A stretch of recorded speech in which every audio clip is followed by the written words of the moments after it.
Well للمطففین، مطففین کمی کرنے والوں کے لیے ہلاکت ہے۔ جو اللہ تعالیٰ کا فرض کردہ عمل ہے اس میں کمی کرنا یہ مطففین میں داخل ہے۔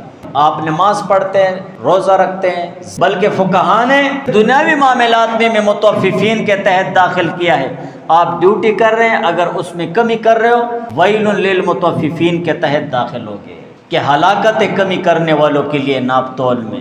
یہ بھی ناپ پورا رکھنا ہے۔ آپ کام چوری کر رہے ہیں، آپ اسی طرح دوسرے کام میں سستی کر رہے ہیں، اور کوئی کام لے لو، یہ بھی مطففین کے تحت داخل ہے۔ تو اسی وجہ سے ظلم کے متعلق غافل نہیں ہونا چاہیے، بلکہ ہم معاشرے میں دیکھیں اور سوچیں کہ مجھ سے کسی دوسرے مومن مسلمان کو کوئی تکلیف اور ظلم اور پریشانی نہ پہنچے۔ تو اللہ تعالیٰ نے فرمایا حرمت الظلم علی نفسی، کہ میں نے اپنے اوپر ظلم کو حرام کر دیا ہے، وجعلتہ بینکم محرما، اور تمہارے آپسی درمیان میں بھی ظلم کو حرام کر دیا ہے۔ جب معاملہ اس طرح ہے، نہ اللہ تعالیٰ ظلم کرتے ہیں، فلا تظالموا، تو تم لوگ بھی آپس میں ایک دوسرے پر ظلم اور زیادتی اور ناانصافی مت کرو۔